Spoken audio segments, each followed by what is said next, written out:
Welcome to Season 6 and the 44th episode of the 98% Life After Prison.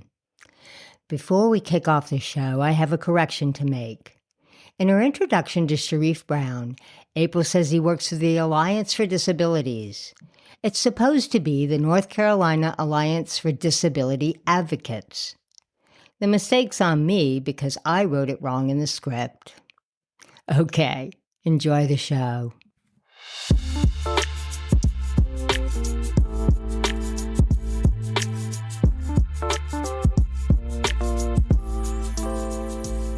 Welcome everyone to our first episode of Season 6 of the 98% Life After Prison podcast. Our podcast is dedicated to the roughly 18,000 incarcerated people who are released back into our communities each year, often with little more than the clothes on their backs. I'm April Barber Scales. And I'm Judy Van Wyk. We have a great show for you today. But first, we need to talk about the financial crisis facing the North Carolina Department of Corrections.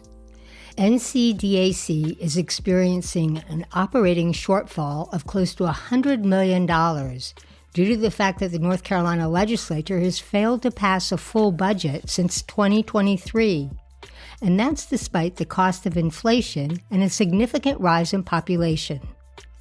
Notably, it's the only state in the country without a budget. As a result, the prison system is experiencing a severe staffing shortage.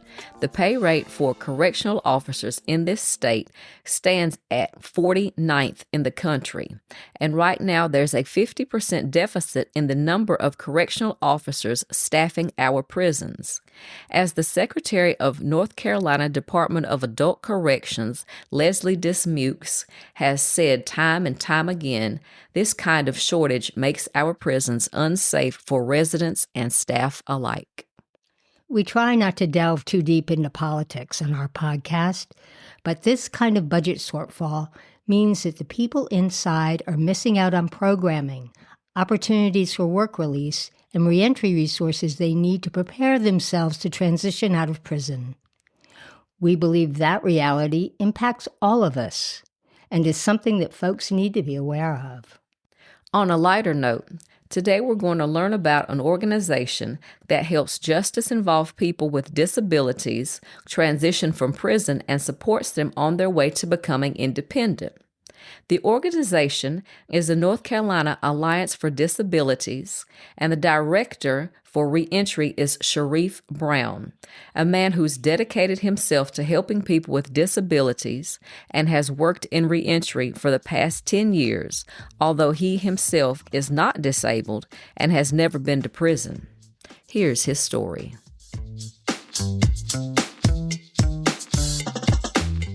Can you tell me a little bit about your childhood? Sure. So, born in Queens, New York. I have 4 sisters and 2 brothers. And essentially, we were all living in the urbanized area, or what people call the projects, in Queens, New York. Single mother, worked 2 full-time jobs, and went to school at the same time. So she was doing the best that she could, but obviously she can't cut herself into 3 different pieces, which allowed the streets to really influence my brothers. And they got involved in some illegal activities and things like that. But not trying to hurt people, just more trying to find a way to support their siblings. So my brothers unfortunately did what they had to do to make money, which led to one of my brothers' revolving cycle of incarceration for the majority of his life. So fortunately or unfortunately, because of the reputation that my brothers had in my housing complex, essentially I was protected. So even though I was thinking about doing the same things, my brothers didn't allow it. Their friends didn't allow it. It was more go to school and focus on school and do that. For me, school was just too easy. I never really studied at all and was still getting straight A's in every subject that I took. So my mother, recognizing that school was becoming really boring for me and my idle time was probably going to start doing something bad, she just so happened to run into someone from a military school that was in New York scouting which turned out to be one of my closest friends when we got to the school for basketball. I went to, reluctantly, I must say I didn't want to go, but I went to military school in Charlottesville, Virginia at the Miller School of Albemarle, which now is a prep school. And up in the mountains, in the Blue Ridge Mountains, at the age of, I think, 14, I graduated junior high school in the 8th grade and then went right into the Miller School at 9th grade. So didn't want to go. First time away from home, alone, military clothing, an environment I'm completely adverse to, and had a really, really difficult time with the transition my first year.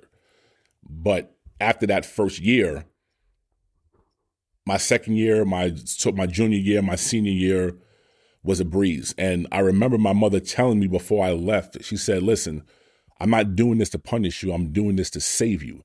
And I didn't understand at that point because I wanted to stay in my apartment complex and hang out with my friends and do nothing. She said, I can guarantee you can press pause on their life right now, leave for 4 years and come back and press play, and they'll be doing the same exact thing or they're going to be dead. And she was 100% correct. And then I went on to the University of Virginia and stayed there for about a year. Really was a culture shock because my graduating class in Miller School was 13 people. And then I went to an incoming freshman class of 20,000 people. So it was a little much, and it was a little too much for me to take on. So I left after a year, came home, and then that's when I started working with the population that I've been working with since I was 19. So you started doing this work when you were in New York? Correct. Because I have a niece that has a disability. She has spinal bifida. She has cerebral palsy. She doesn't speak. She doesn't walk. Doctor told my sister she wouldn't make it past the age of 5. She's now 33. But based upon living with her and seeing the struggle that my sister was going through, that's what spurred me to really get into this environment with the premise of paying it forward, to go in and hopefully do my best. And hopefully, if it's ever a situation where my niece has to be taken care of by somebody else, hopefully they will show her the same grace that I was showing other people's families. So that's when I started to do this work as a DSP at the age of 19. Okay, so there are a lot of acronyms in this. What is a DSP? It's a direct support professional. So they are the lowest person on the totem pole. They do the changing, the feeding, and the recreation in a group home setting for individuals that have disabilities.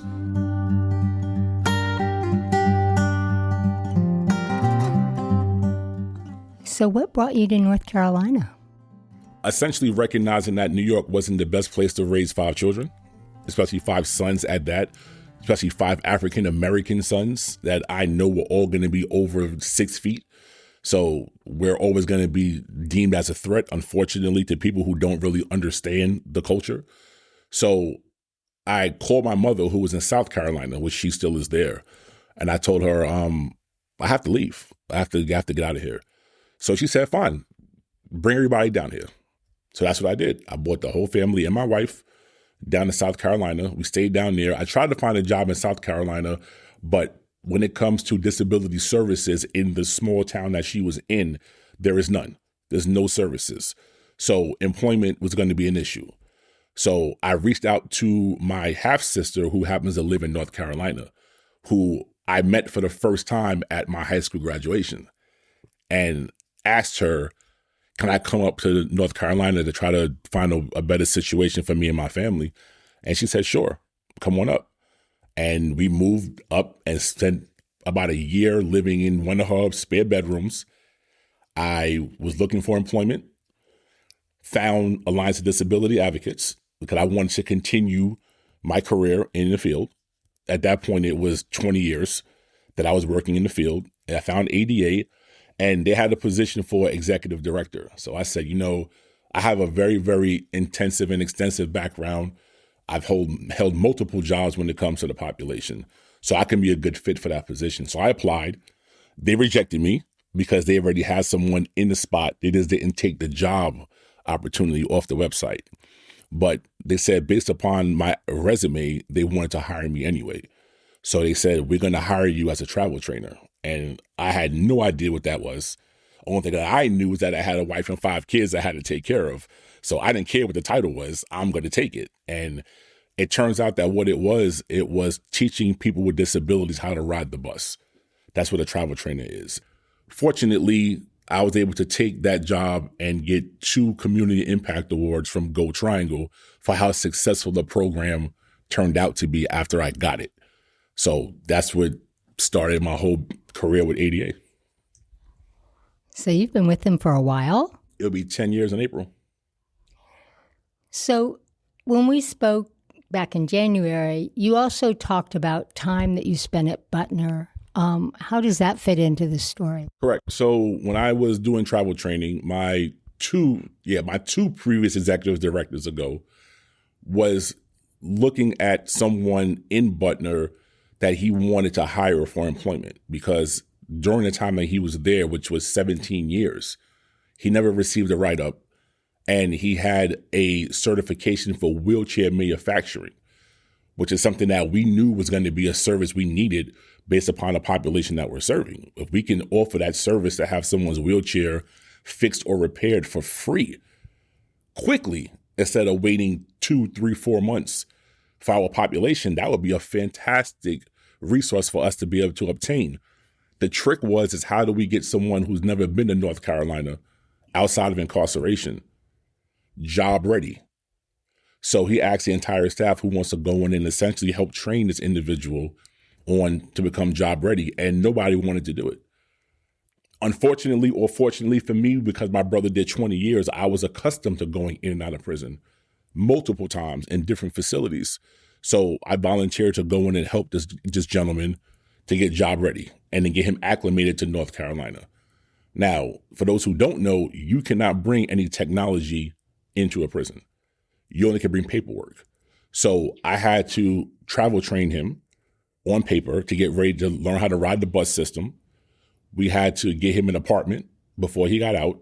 I had to teach him everything about the job, everything about travel training, everything about learning the vernacular, computers, technology, because the last cell phone that he saw had a big antenna on it.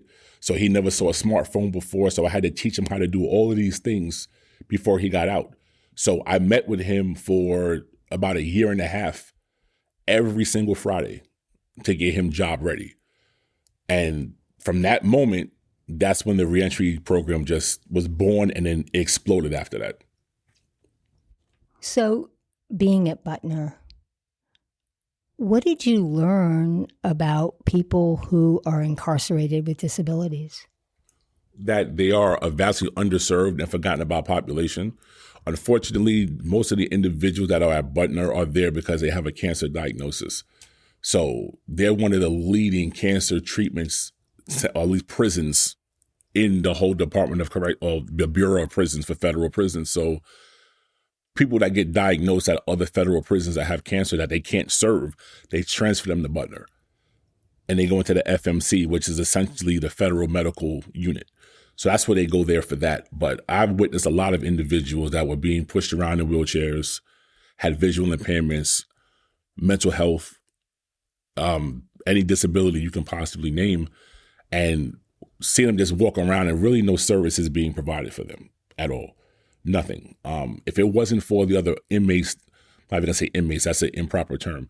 If it wasn't for the other justice involved individuals that were there assisting them with their everyday, day-to-day in and outs, I don't know what would have happened to these individuals. Let's define disability, because that could mean a lot of different things. Correct. So essentially a disability is any kind of a debilitating issue that will not be resolved ever, or something that you obtained before the age of 25. That is a disability. So it can be a mobile impairment to where you have to use a wheelchair. It can be a visual impairment to where you can't see. It can be a hearing impairment to where you're deaf. It can be mental health as well. Now that's the big thing that people are now recognizing as a disability, is mental health. And obviously any length of incarceration is going to cause some kind of a mental health issue. So these are all now classified from Social Security as what is defined as a disability.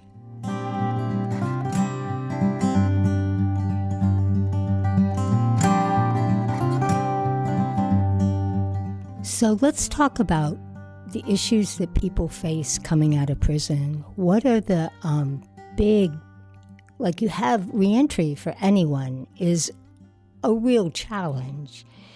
And then if you layer on top of that a disability, talk about the challenges of the people that you work with. Sure. So I think what most people don't recognize is that probably at least 45% of people who are incarcerated have a disability. So we're not even talking about a small portion of people that are doing reentry. Almost half the people who are incarcerated have some form of disability. 1 in 5 have a mental health diagnosis. And these are people who are completely forgotten about when it comes to reentry. And when it comes to reentry, it cannot be a cookie cut, one size fits all. It's never going to work. Everybody needs different resources. Everybody needs different supports. So fortunately, what I knew 10 years ago when I started this reentry program, that person-centered, individualized plans is the only way to serve people pre and post-release. Everybody else is now catching on and recognizing that that's the best way to serve individuals, even though I was screaming this 10 years ago and nobody wanted to listen to me.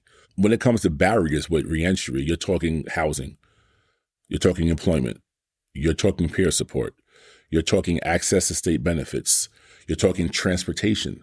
These are all major barriers for anyone that's coming out of any kind of incarceration. But for people who have disabilities, that it really multiplies their struggle because now housing has to be accessible. And you'll be surprised how much housing is not accessible for some people at all. When you're talking about state benefits, if you have a certain felony, you can't get food stamps at all. So if you have a drug conviction and it's a class, I believe an E or an F, you can't get SNAP or food stamps for life. So that eliminates you from even eating, which is one of the basic necessities of life. You're talking about transportation. Nobody's coming, at least nobody that I know, is coming home to a car. They're not. So now you have to be able to have access to the bus system. And if you're in prison for 15 years, the bus route doesn't look the same anymore. You're talking about access to state benefits. If you don't have a home address before you get released, you can't even apply for Medicaid before you get out. So when you do get out, if you are fortunate enough to have a home address, you have to wait 60 days for Medicaid. So if you're coming out with a mental health diagnosis and you're taking medication, they're only, and I use the quotations, are supposed to give you a 90-day supply of medication and make sure that you're straight until you can get your own Medicaid. But I've seen plenty of times individuals coming out with 3 days of medication or no medication at all, and you don't have any access to Medicaid. So now what are you going to do to get your medicine when it's $1,000 for your medicine and you don't have any money? So now you're not going to be able to get your medication. So now your mental health is going to deteriorate and you're going to have an episode. And unfortunately, the first response when you have an episode like that is to lock you back up and to put you back in prison instead of giving you the mental health assistance and resources that you need, that instead of just throwing you back into prison. It's obvious you're very passionate about this work. Yeah, I have to be. I have to be because I saw the struggle that my brother had when he got released, of coming home with no plan, no resources, reoffending and going back and getting caught in that revolving door. My brother been in and out of prison since the age of 13. So I saw what that did to him. But more importantly, I saw what it did to my mother. And that's when I was like, you know what? If I can do this program with the mindset of I'm helping my brother, even though I'm not physically helping him because he's out and he's free, he's successful now. But I'm thinking if he had a program like this when he was incarcerated, maybe he doesn't go back 2 or 3, 4 times.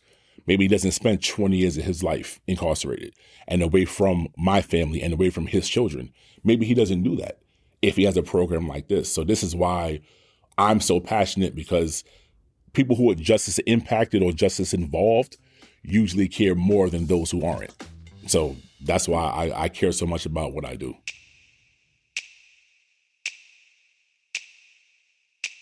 Sharif says his reentry program has a 92% success rate, which is extraordinary considering the average recidivism rate in North Carolina hovers around 42%. But like so many other social service agencies, steep cuts from the federal government have severely impacted the Alliance's reentry program. In May of last year, Sharif learned that most of the $1.75 million grant he had recently received from DHHS was going to disappear as a result of federal cuts. He's had to lay off his staff, including Wayne Bell, and make other painful cuts. But as you can hear from his interview, Sharif remains deeply committed to making sure an often overlooked population of disabled people receive the support they need to become independent after prison. Now we're going to hear from one of those returning citizens. Robert Lewis was in college pursuing a degree in biology when he started gambling. He soon lost control of his life and ended up in prison. Robert ended up doing 2 stints in prison. While inside, he developed a chronic disease that threatened his vision. Let's hear Robert Lewis tell his story.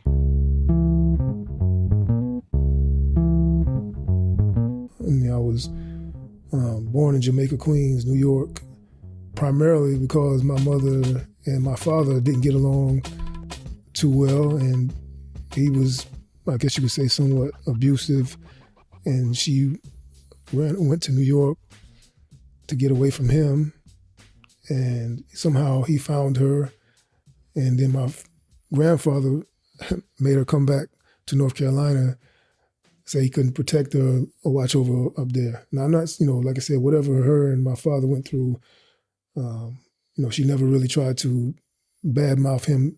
She just said she didn't want to have anything to do with it. If you want to have a relationship with him, it's fine.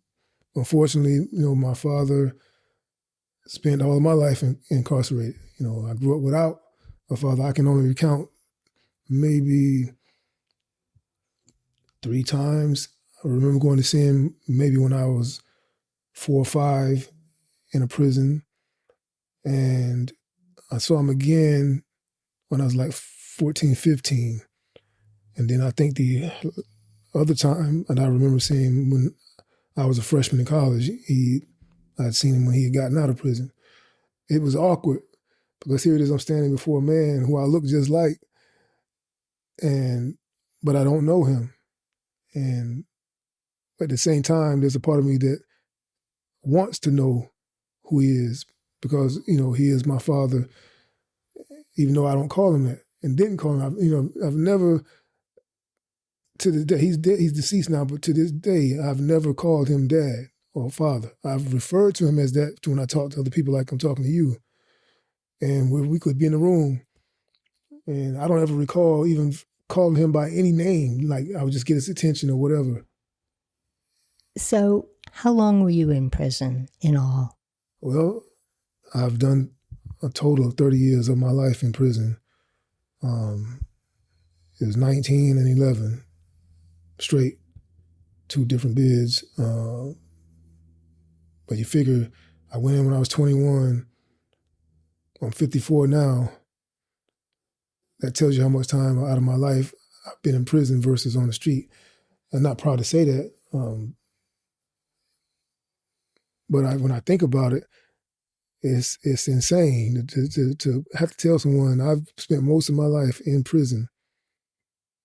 So when you get out in society, so much has changed, and it's not that you can't evolve with the change. You just have to try to catch up as much as you can, and you have to take it at I guess at the pace that your mind and adaptability will allow. Because when you try to do things too fast, you burn yourself out. So how long have you been out? I just got out October 17th of last year. And the craziest thing is, before I got out, my mother passed away. And I guess you could say that put me in the homeless category. I wanted to try to work and, get a job, work release, save some money. I'm doing everything, have done everything that I was supposed to do to get myself in that position. However, I got overlooked, and was no fault of my own. I was approved to be on work release status, but when I was at Wake Corrections, they were doing some kind of renovations on the dormitories. And so first they needed to pick 60 people to be sent to a prison called Dan River to be housed while they do these renovations. And lo and behold, I just happened to be one of those 60 people that got chosen. So we go there and we stay. And when I come back, it's like the restart button gets hit for me. I got to start all over again. It seems, but it said it wasn't supposed to happen that way, but it did. And I just come to realize, I never gave up hope that I would get the chance to work, but it just didn't work out that way. So now I have to switch gears and think about, okay, well, what are you going to do now? You're about to leave prison. And then I get the phone call, let me know that my mother had passed. And so now I'm like, oh man, it's like I'm waiting, hoping that, she can hold on long enough for me to see her, and it just didn't happen. And my aunt preceded her, which was a retired nurse. She preceded her in death by, I think, 4 or 5 months. These were the main two people that I knew that I could depend on, as far as any kind of a help and assistance. And they're gone. And the craziest thing, this guy I met, he and I were talking, and just so happened we was talking about this guy. He said, man, I know this guy I need to connect you with, Corey Purdy. So when I called the guy, he came in and got me and said, hey man, I got him on the phone. And as soon as I said my name, he said, Robert Lewis. So now I'm like, my mind said, I said, who is this? Calling my name. I'm like, he's like, this man, you don't know who this Corey, man. I said, Corey who? Corey Purdy. He was somebody I did prison time with about 30 years ago, And I said, oh, I know who he is. And I told him my situation, I'm about to get out, man. I'm going to be homeless. I got to make something happen. I got to try to find somewhere to stay. And so he said, man, what can I do to help? Corey Purdy had become a peer support specialist after his release, and as such was able to provide Robert with a list of possible reentry resources. The list led Robert to connect with Sharif Brown, the director of reentry for North Carolina's Alliance for Disability Advocates.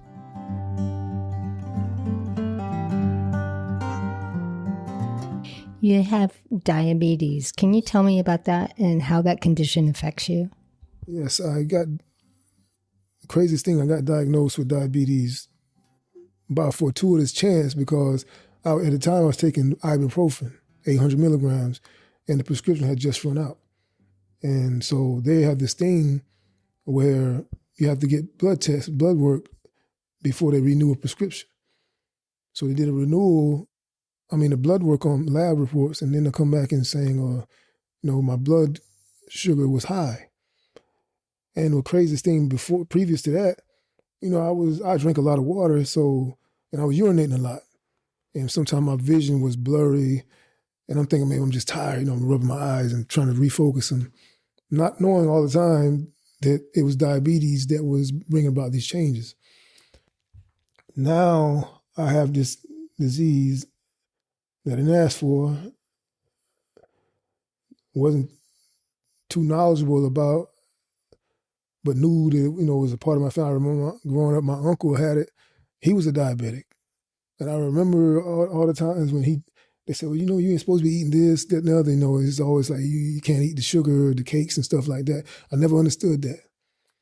So when I became a diabetic, first thing I think about, oh man, I can't eat sweets no more, certain things I can't eat. And it's a lifestyle change.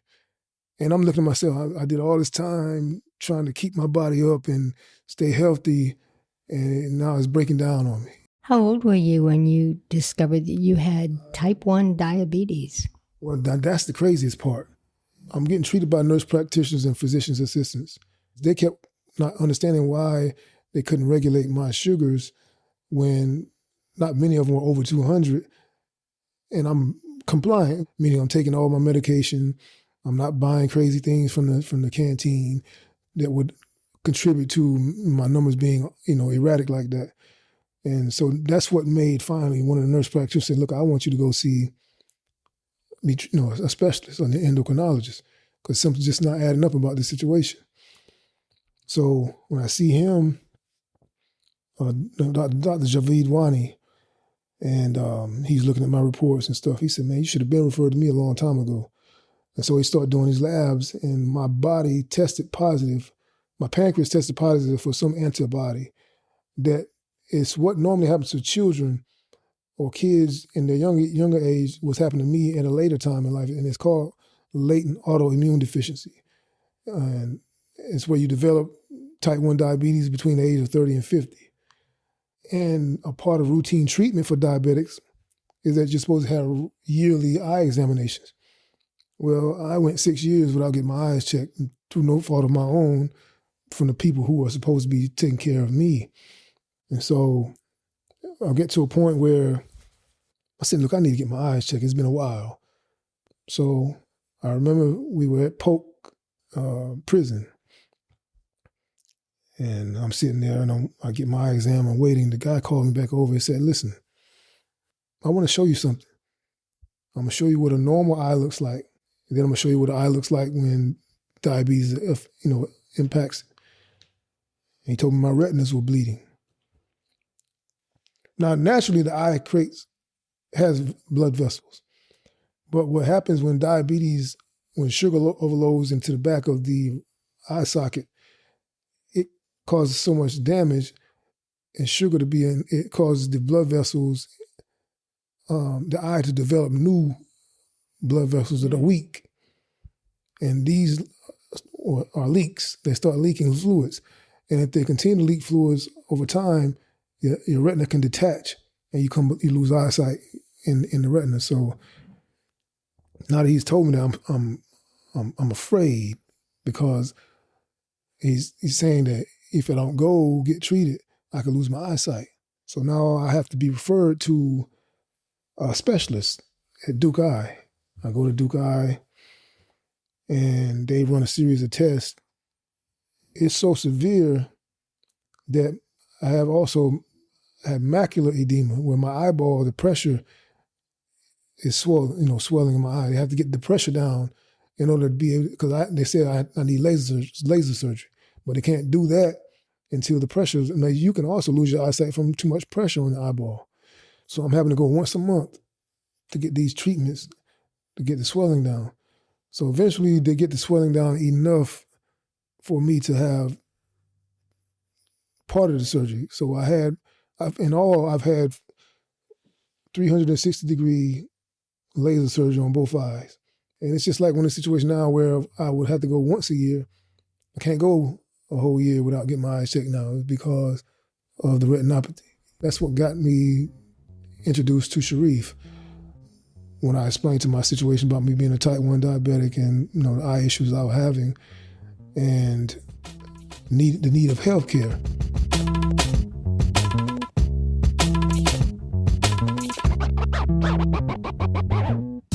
So I got approved for Medicaid before I got out.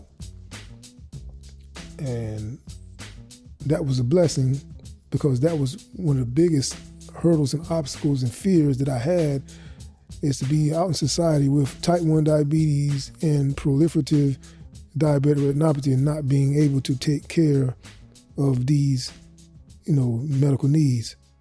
The housing part was secondary, because if without health, where would I stay? So it wouldn't make a difference. And so they ended up helping me get into a place called Fathers Forever. Sharif, they already had a phone waiting for me when I got out. Said, got a phone for you. We have paid up for 2 months. Initially, the plan was for me to try to apply for Social Security benefits and whatnot. But when I got out of prison, I didn't have a Social Security card. So now I have to get an appointment with the Social Security office, because you just can't walk in. I tried to walk in. They wouldn't let me do that. Now, Wayne Bell, I say this part about it because he's a part of Sharif's, at the time, his team. He met me with Sharif and said, we're here to help you and we'll do whatever we can. Then Sharif came to me one day, we was talking on the phone, and he said, hey man, you can do what you want, but I would like for you to possibly consider Wayne to be your peer support. I said, he can do that, because this man's already volunteering his time to come and help me. He's meeting me. He's literally parking his car at in the transitional house where I'm housed at, and I have to be out by 9. He's walking with me to the bus stop, waiting with me at the bus stop to get on this bus to show me how to do this. And because there was that fear, you don't want to stand out like a sore thumb, but when you've been gone from society for a long period of time, there are things you just don't know, and you can't fake. You're not this old saying, go fake it till you make it. Some things you just can't fake. The craziest thing is I was blessed enough to have my cousin give me a car, and I had to get my license. And so we already had this set up for me to have the appointment with DMV to get my ID. Wayne Bell went with me to the Social Security office to try to set that up to where I can get my Social Security card. And so now I have my card. I'm in this transitional house. I have a phone. And that was a blessing because, you need a phone to communicate. And just a whole lot of stuff that just made it easy for me where I didn't have to scratch my head and figure out how was I going to do this and who would I feel comfortable enough to ask to help me do these things. And I've always felt welcome. There was not one time where they made me feel like I couldn't come to them and ask them for some help or present a question to them. And, they would get back to me. Him and Wayne Bell both, they were very instrumental in me having a positive restart. I have a great team of people around me. I feel good and confident that I can take care of me without your help. Whether you do this for me or that or not, I'm going to be okay. Is there anything else you'd like to say? Anything that you would tell people who are in a situation where you have been, who are coming out? Yeah, is there anything else you'd like to say that we didn't talk about? So anybody who is in prison who has an opportunity to be released, I can tell you that you have a lot of time on your hands, especially if you've done a lot of time like me. And I can tell you that it is best to prepare yourself in whatever way you can for the outside world, even though you may not be able to touch it right now. Because the old saying is it's better to have than need not have. So the things that you accumulate, the classes that you take, watching the news and staying aware of current events and stuff like that, these are things that you need to know, because these are things you're going to be faced with when you're out here in society, because the world changes fast.